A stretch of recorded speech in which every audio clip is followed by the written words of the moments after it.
అవసరమే. ఆ అమ్మాయి మైనర్ కాబట్టి, మేము కూడా మైనరేగా మేడం అంటారా? మీకు చట్టంలో అమ్మాయి మైనర్ అమ్మాయికి ఆమెకు సంబంధించిన తల్లిదండ్రులకు తెలియకుండా వాడు గుడ్ మార్నింగ్ అని పంపినందుకే 3 సంవత్సరాలు జైలు శిక్ష పడ్డది. ఎందుకంటే వాళ్ళకి ఇంతకు ముందే గొడవలు ఉన్నాయి, వాళ్ళ నాన్నకి వీళ్ళ నాన్నకి పోయి కంప్లైంట్ ఇచ్చిండు, కేసు అయింది, 3 సంవత్సరాలు జైలు శిక్ష పడింది. అది కూడా 3 నెలల్లో పడింది. అర్థమైందా? మనం గుర్తుంచుకోవాల్సింది ఏంటంటే మన గ్రూప్స్ ఉంటే గ్రూపులలోనే చాటింగ్ చేయాలి. గ్రూప్ లో చాటింగ్ కాకుండా బయటకు వెళ్ళిన తర్వాత వాట్సాప్ గ్రూపులు వేరే నెంబర్లు తీసుకొని అమ్మాయిలతో చాటింగ్ చేసినామంటే ఏం గుర్తుంచుకోవాలి? మనం ఏడిపోతామో జైలుకు కంపల్సరీ పోతాం అనే విషయాన్ని ప్రతి ఒక్కరు గుర్తుంచుకోవాలి. రీసెంట్ గా కందుకూరు మండలంలో ఒక 8th క్లాస్ చదివే అమ్మాయిని 9th క్లాస్ చదివే అబ్బాయి స్కూల్ యూనిఫామ్ లోనే ఉన్నది అమ్మాయి ముందు పోయి ఆపేసి నీ పేరేం పేరు, ఫోన్ నెంబర్ అని అడిగిండు. ఆ విషయాన్ని అలా నాన్న పోలీస్ డిపార్ట్మెంట్ లోనే వర్క్ చేస్తాడు.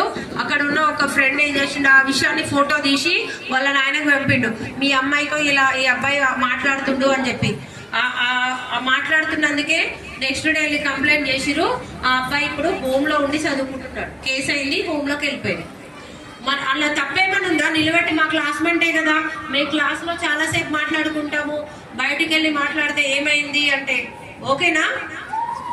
తల్లిదండ్రులకు చాలా అనుమానాలు ఉంటాయి, చాలా భయాలు ఉంటాయి. కాబట్టి మనం యూనిఫామ్ లో అన్నెసెసరీగా స్కూల్ బయట కానీ బయటకు వెళ్ళిన తర్వాత కానీ ఎక్కడైనా మన బ్రదర్ అనుకోండి, ఓన్ మన పెద్దమ్మ కొడుకే ఒక పక్కకి వెళ్ళి మాట్లాడుతున్నా కూడా అది చూసే వాళ్ళకి ఎలా ఉంటది?